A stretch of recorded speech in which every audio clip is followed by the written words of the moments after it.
Good afternoon, everybody. Today I have the lovely Ethan Leeds, who I've invited to have a conversation with me. Ethan, would you like to Ethan, would you like to introduce yourself? Sorry.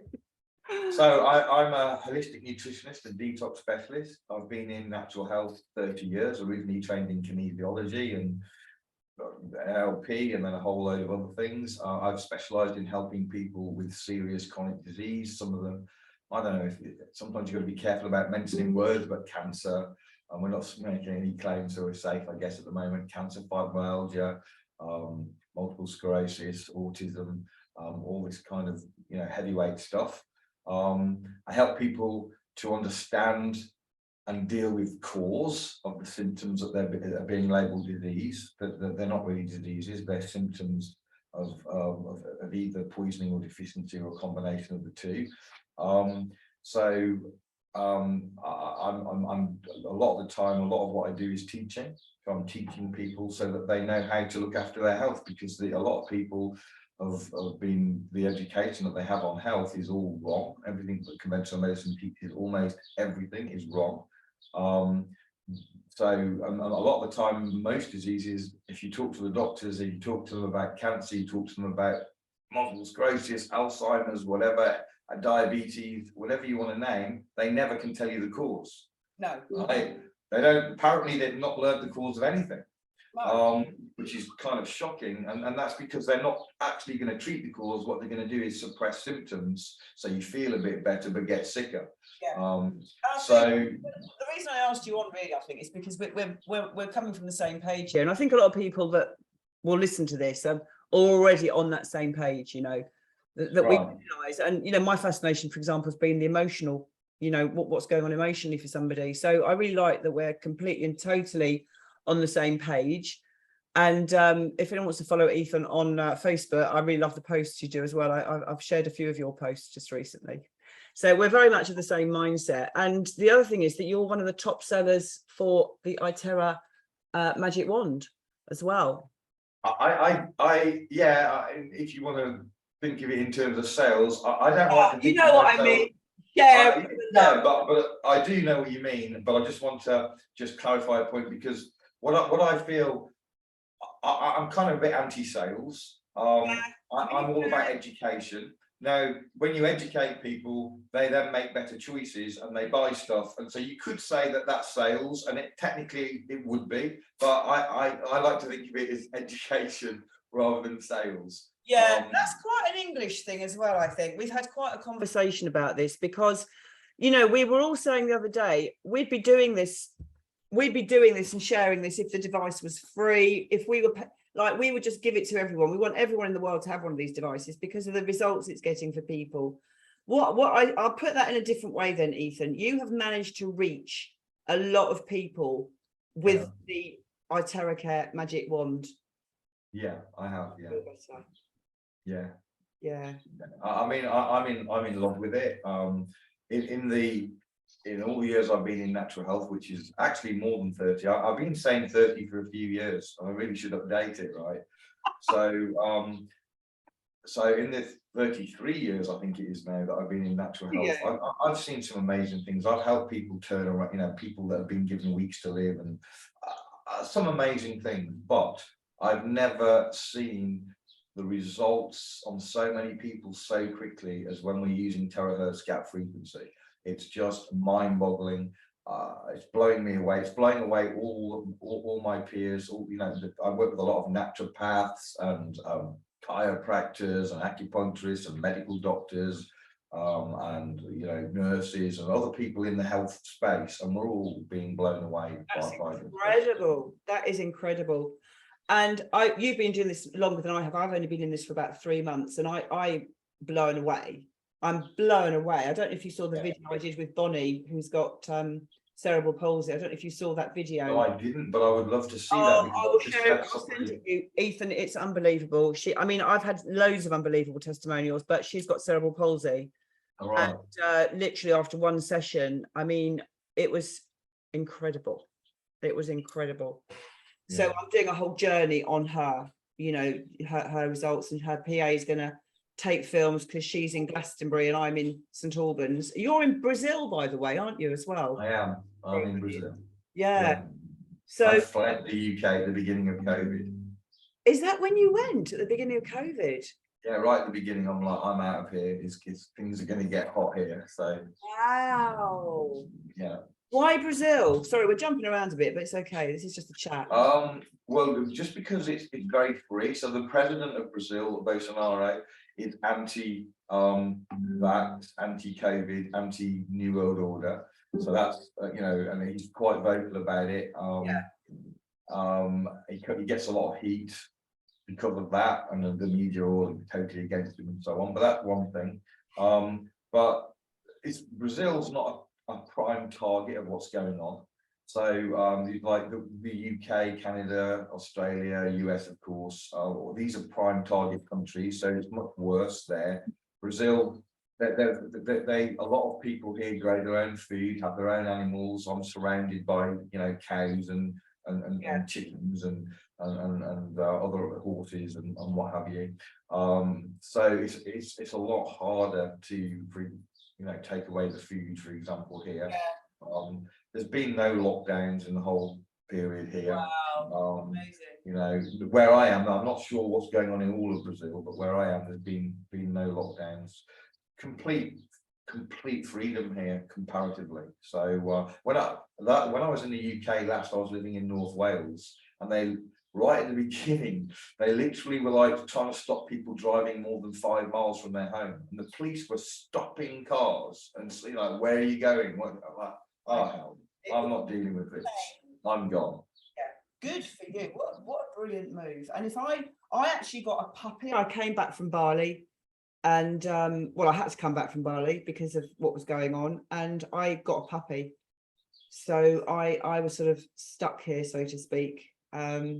But I would, had it been the year earlier, I would have got out and stayed out, but it was timing for me. Yeah, good for you. Yeah, so, you have to break ties. It's difficult. I've got 8 grandkids in the UK. How old are you, Ethan? I'm coming on the next year. I'll be 60. Okay, yeah. So pretty much my age. Yeah. I have no idea how old you are. 72. No, I'm not joking. No, I'm 61. I'm 60. Okay, yeah. So you must be no, can't 61. So you're born in what, 62? No, I was actually born in 61. I'm 61 and I was born in 61. Oh, that's all okay. So I'll that's remember that. Never going to happen again. Yeah.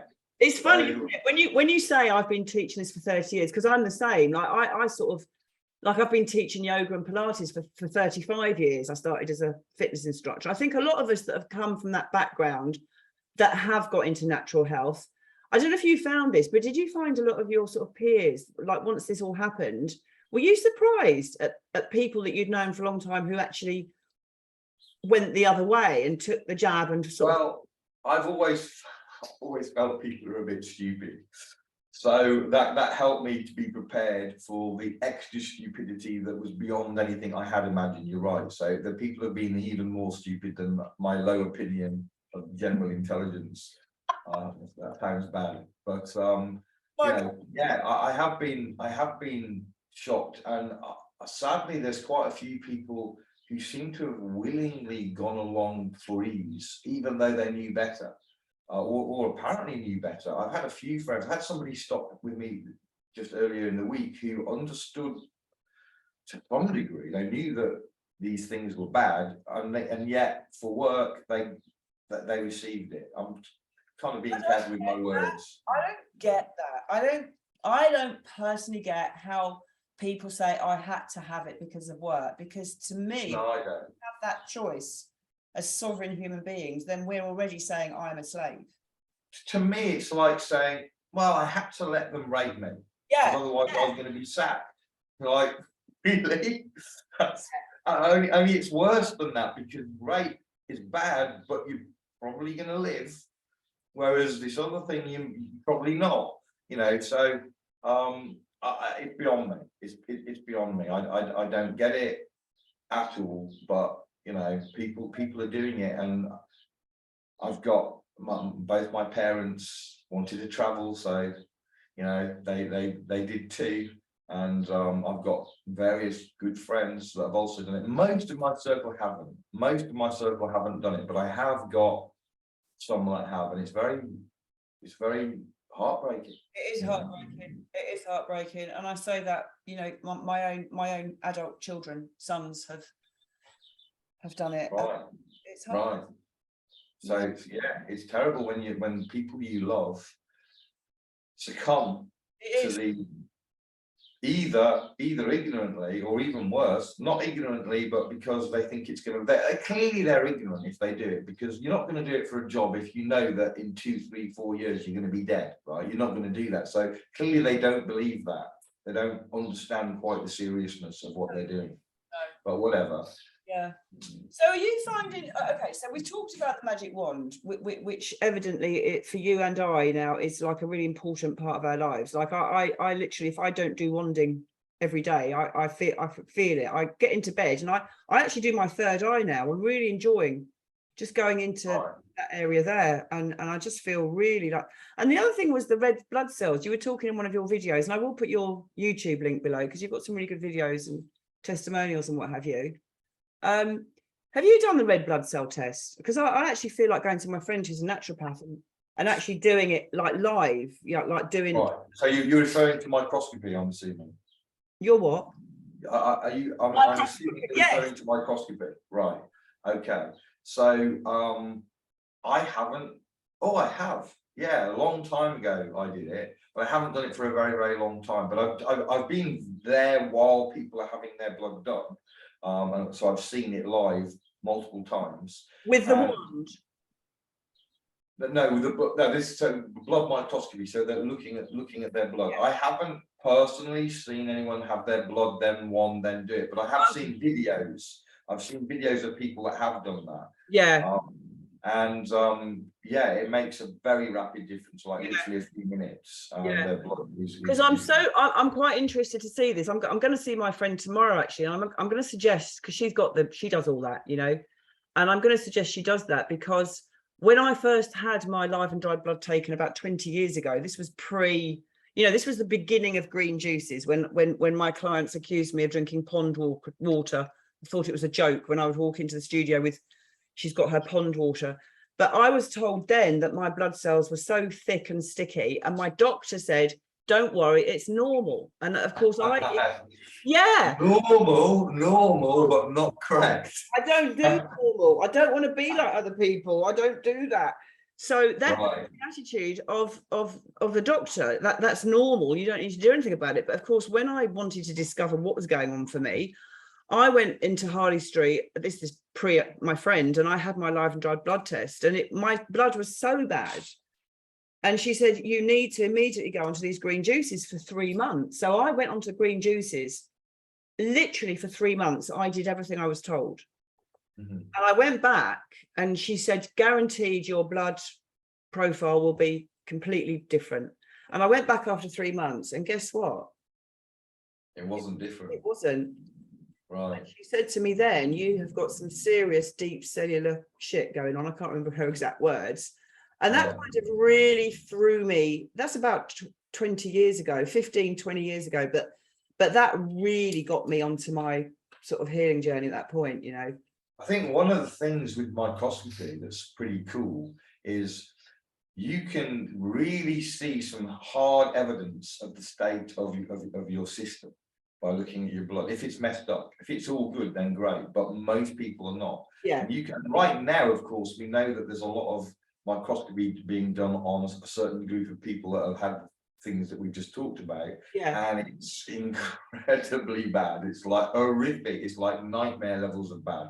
Wow. But assuming you even haven't done that, a lot of us have got, our blood is messed up because we are being exposed even in other ways through the air and through other methods, and we're getting graphene oxide into our blood. Non-jab people have graphene oxide now in their blood, among other things, and so the blood is a mess. And if the blood is a mess, you're in trouble long term, because the blood is the transport system of the nutrition, the oxygen, it's to flush, to take the toxins out of the cells. So if your blood is, if your red blood cells are sticking together, then that's going to cause all kinds of problems. And then what do we see? People with all kinds of problems, all kinds of chronic conditions, from the low end of allergies and sensitivities to stuff, all the way through to all the serious stuff that we already mentioned. Autoimmune, I mean, autoimmune must be a record high, you know. The body is Even if you just take one thing like diabetes, that one thing is massive, just one, and then you start looking at the others.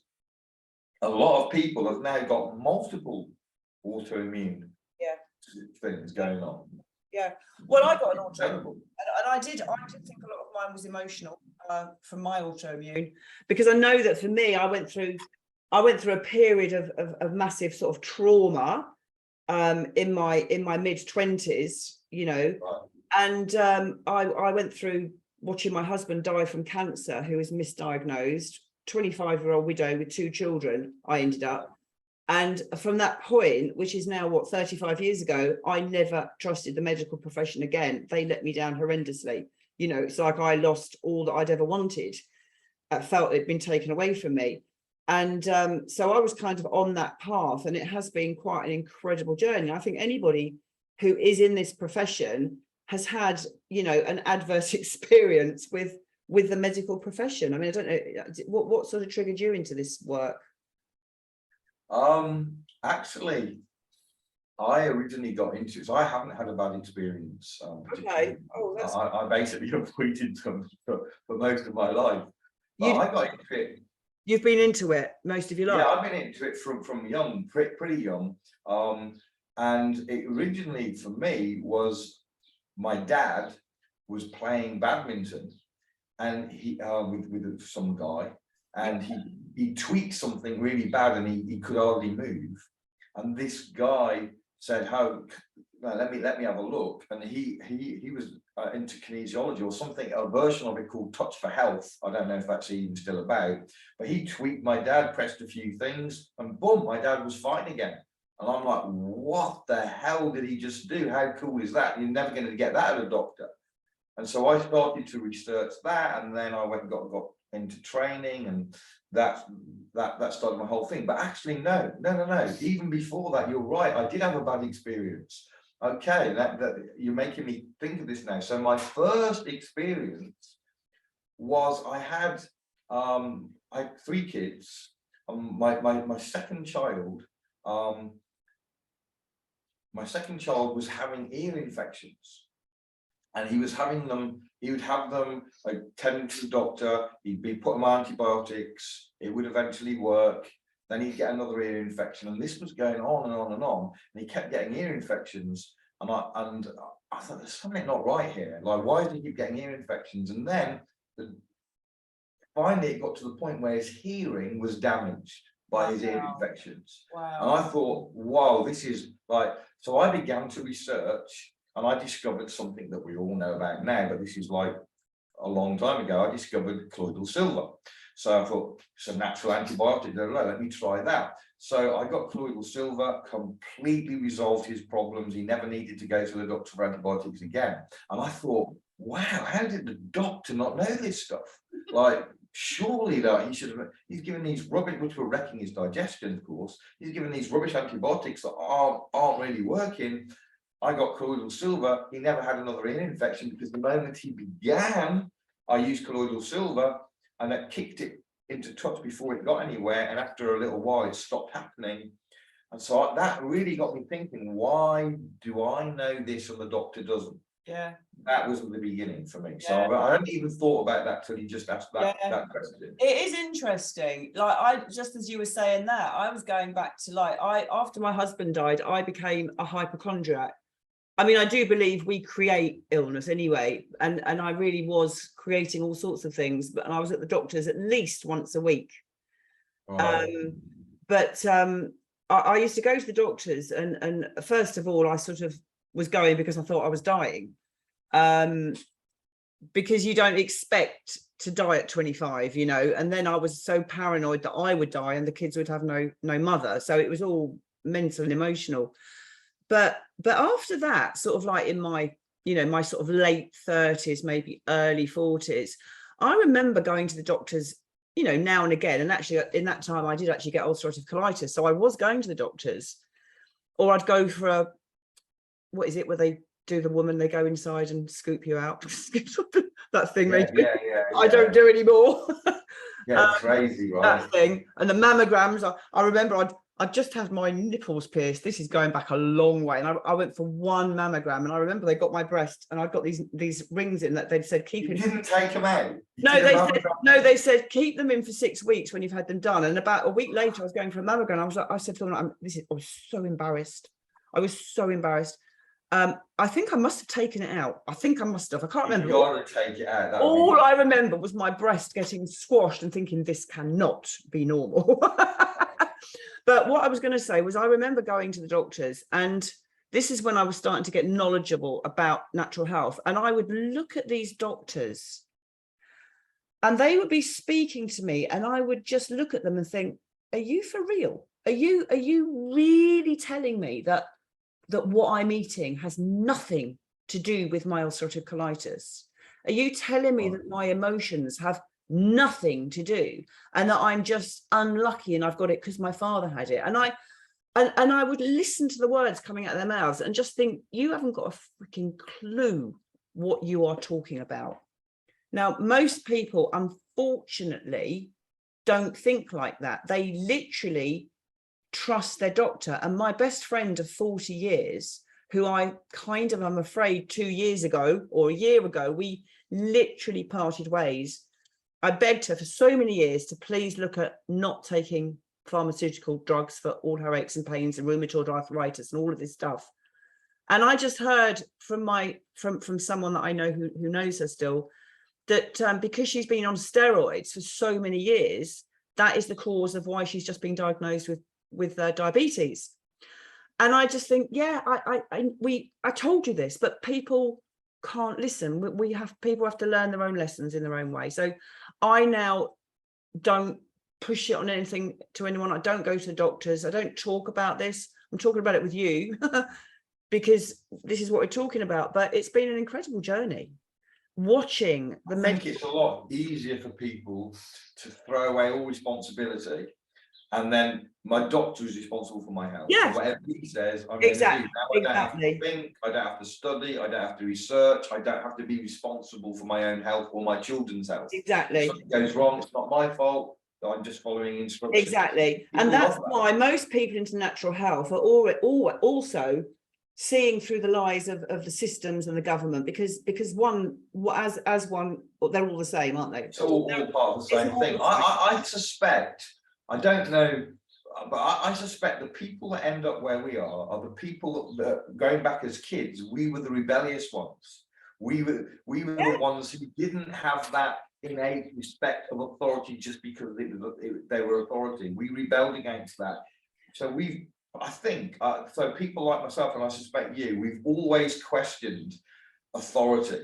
Yeah, definitely. We've not just because they're an authority, a figurehead, that they've been placed in that position, doesn't mean that what they're saying is correct. No, but also, Ethan, I've got to tell you that, I married the first punk in Western Australia, one of the first punks there. Okay. And my community here in Hertfordshire, I was part of the sort of, around the punk and the rockers and the alternative people, the rebels. I was part of the rebels, and I've got to tell you, all of those people, bar one or two, all of those people now who are in their late 50s and 60s, they're all done.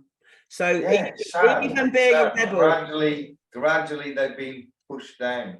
So it's very, very sad. But no, I've always had that strong rebellion, questioning, critical thinking mind. Always. Good for you. So the last thing, I've really enjoyed this conversation, Ethan. The last thing I wanted to ask you about was, you sort of said something to me that I haven't heard before, you rebel. And so I'd like to talk about it. And that is about vitamin D. Would you like to share what you shared with me about vitamin D? Yeah, well, so those of us that are what would call themselves awake, believe themselves to be awake, mostly know that, for example, the testing done on this recent thing were all fraudulent. But what they don't realize is that many other tests are also fraudulent, and one of those tests is the D test. It's a fraudulent test. So there's a lot of deception around D, and so I'll put the punchline out, and then I'll explain. So the punchline is that D supplements are going to damage your immune. They're going to harm you in many ways. They're not going to help. That's the punchline. So how do I get there? And that punchline is going to shock people, because that is completely opposite to the opposite of what we're being told. Completely. The opposite of what we're being told. And just so we can look at the pandemic situation, and that's the same. What they're telling us, the truth is the opposite. Okay, so we know that with that, but a lot of people that grasp that haven't grasped the D thing. Well, I haven't. I don't know about the D thing until you mentioned it. All right, so let me explain a few things. So first of all, the first part of the deception is in the word vitamin D. It's not a vitamin. So they say vitamin because they want you to supplement with it. And you're not, if they told you the truth, it's a hormone, you might not be so quick to supplement with it. Okay, so they put the word there because it makes it easy to sell you a supplement. So that's the first thing. It's not a vitamin, it's a hormone. Okay. So the next thing that they don't tell you is what they're giving you as a supplement, which is nearly always from irradiated sheep wool. That's how they make it. Is actually the active ingredient in rat poison. It's what kills the rats. Did you say sheep wool? Yeah, from the lanolin, from the oil in the sheep wool. They do it from the wool and they irradiate it. Oh, yeah, that's part of the process of making the do. Ziggy, what would we do about that? Okay, and as I say, then they use that in rat poison. It kills rats. It doesn't kill us quite well. It doesn't kill us quickly like it does rats because it's a much smaller dose comparative. Oh, sorry, folks. Sorry if this is bothering you. So let's, before I get into that, let's talk about the test and how they make that fraudulent. So there's lots of different types of vitamin D. People tend to only know D2, D3. There's many types within D3, for example. But we can split it into two camps. You've got active D and inactive D. Okay, so active D is the important stuff because that's what's doing stuff in your body. Right. But then you've got inactive D, which is stored, okay, and that can be utilized if needed later on. So you've got these two camps, active and stored. We'll call it stored. Okay, so the first thing we need to know is that when they measure your D, they completely ignore your active D. They ignore it. Oh, wow. Right, so when you say I'm low in D, we're talking about stored D, not active D, which is the stuff doing stuff, which is what you really want to know about. Usually when you're low in D according to their test, it's because you're high in D. So you're low in stored D because it's your body's using it to make active, and you're high in active. So when they actually say you're low in D, you're usually high. The opposite of what they're saying. It sounds a bit like a cholesterol myth to me. Well, cholesterol's a whole other scam. No, I know, but it sounds a bit like, you know, when they say your cholesterol's high, but actually it could be high, full of good cholesterol. Not that there is good and bad. Well, when they say your cholesterol's high, it is high, but that's not necessarily a bad thing. Oh. So that's a slightly different scam. Yeah. But yeah. Mm. They're looking at only the stored D, but then ignoring most of the stored D too. So there's at least 14 different types of stored D, and they only look at 2 of them. It's called D25, what they're looking at. Active is D125. You can be tested, but they don't. Right, so they're looking at 2 forms of the inactive D, ignoring all the other forms of inactive and ignoring the active. And they're giving you that number as D. They're saying this is your D level. Let me give you an analogy of what it's like. Imagine that you were given the job of being the mayor of London, right? And you've got to work out where you spend money, what money gets spent on infrastructure, what money gets spent here, there, and everywhere. So you're going to need to know some things about London. One of the things you need to know is how many people are here, so you can start working out where to spend your money.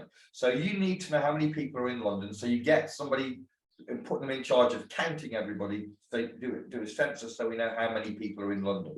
So they go out, they count everybody, they come back, they tell you a number, and then you build all your policies on that number.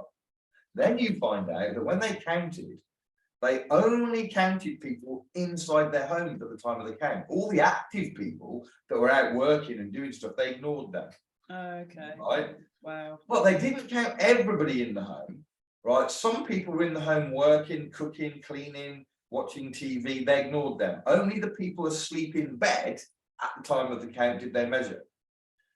So not all of the inactive people were counted, just the ones in bed. Then they came to you and gave you that figure as the population of London. Oh, it's just ridiculous, isn't it? That's what they're doing with the D. Right, they're only giving you inactive and then only some of the inactive, and then they're giving you that number as if that's your D. That's the first problem, utter scam. Right. Then another thing that they did was the measurement that says this number is normal. Let's say the number's 30. If you're 30 or above your normal, right? They halved it. Or randomly decided half 15 is the new number. Who decides? Who are they anyway? I mean, I know who they are, but you know, that's a whole other thing. So they halved that. So they halved the number of these two inactive things to decide what's normal. Then, based upon that, they then tell you that you're low in D, and then they supplement you with a poison, which is not the same at all as what you get from the sun. An interesting thing is that everyone's worried in the UK that they get the D drops in the winter. Interestingly, your active D doesn't drop. that's really interesting, because one of my reasons for wanting to go away again this winter, because I haven't been for 2 winters, is to get the sun. I want the sun. Well, that's cool. Getting sun is great. It's really, I know it's healthy. Cool. Yeah. But the idea that your D drops in the winter is not true. Okay. Your stored D, this little bit they're looking at, that drops typically in the winter for a lot of people, but your active D doesn't. So that's one of the reasons they don't want to look at your active D.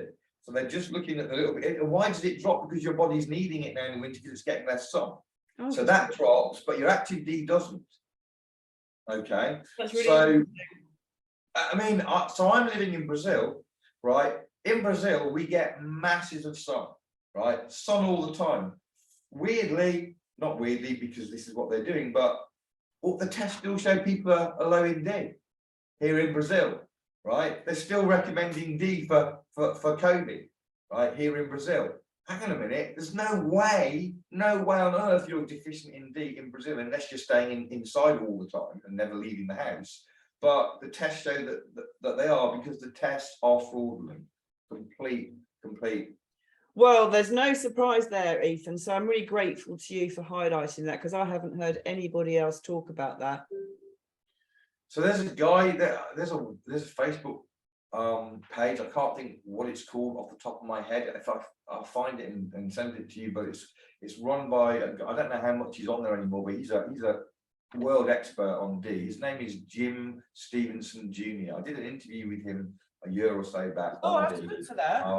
But he's got a really good group on the subject, and he goes into some really deep science. What we'll do, I'll put a link to your YouTube channel in the comments, and then if people want to find that video, maybe we can put a link to it. You can, like, in the comments, because that'd be quite. I'd quite like to listen to that. Yeah. So so that video that I did the interview, that is on my YouTube channel somewhere. Yeah, but it's at least a year old, I think. So you want to do what I've just done? I'm just making, because my YouTube channel was taken down about 8 years ago. I have a massive YouTube channel. Admittedly, most of the subscribers, because I had quite a few thousand subscribers at the time, I think most of them were because I went viral, because I was doing a yoga video and I had a tiny bit of my G-string hanging out of my and it went viral, and my numbers shot.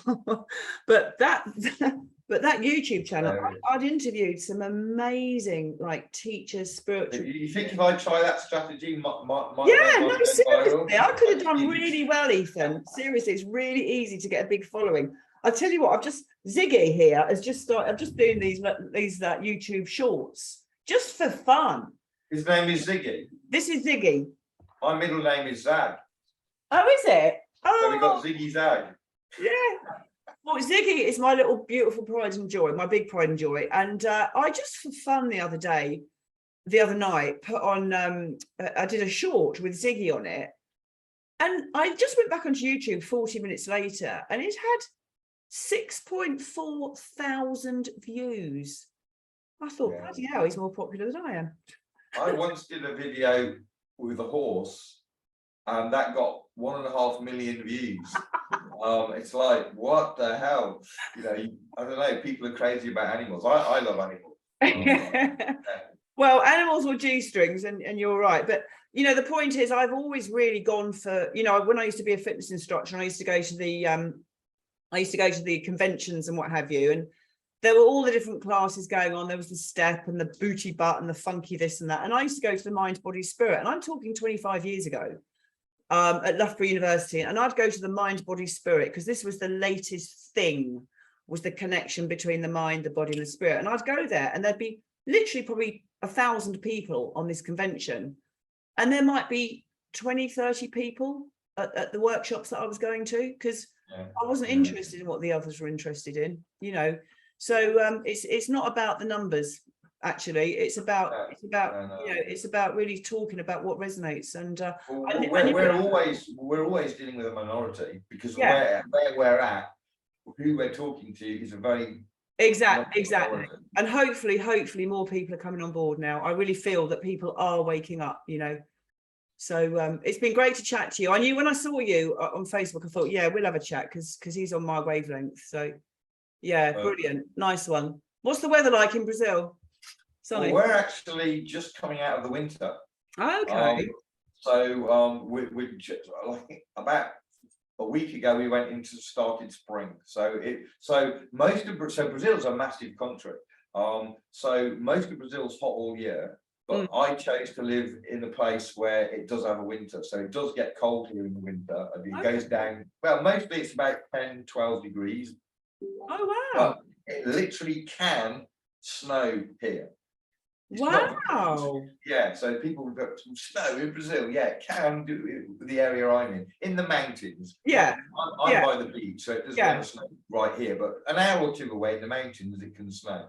But we're now in the spring. It's, I don't know what temperature it is now. Probably about 20, my guess. Now, so we're gradually warming up now. Nice. But it's colder here. So 10 degrees here is colder than 10 degrees in the UK. Is it? Yeah. That's so people are like, it's 10 degrees, it's 10 degrees, it's 10 degrees. No, it's not. So humidity has a big impact on temperature. Yes. So if you have 30 degrees and it's humid, that's very, very much hotter than 30 degrees and dry. Yeah. Right. And the same works with cold. The cold gets into your bones more when it's humid. If it's dry, much easier. Right. So here, where I am, this part of Brazil, some parts are very, very dry. Where I am is very humid. So the cold is colder, the hot is hotter. Okay. And have you settled in well, or do you have a little bit of homesickness for England? I love the UK. I'm not really liking anything that's going on now. My heart is in Wales. I'm actually Welsh by blood. Oh. So my heart is in Wales. I love Wales, but oh my goodness, I can't stand what's going on there. It's driving me mad. And I sometimes get tempted to come back. Sometimes I feel I'm not in the fight anymore. Like internet, yes, but I'm not in the fight anymore. I kind of escaped, and sometimes I feel a little bit, I need to get back in, and so I do get pulled back sometimes, and then I think, nah. Yeah. It's going to happen wherever you are. I think always your heart is. Oh yeah. You know. Yeah. I'm only postponing stuff. They're taking this all over the world, right? So yeah, but I'm in a better place now. I've got the weather. The cost of living is much cheaper. I mean, electricity in the UK is frightening me from here, and we've not.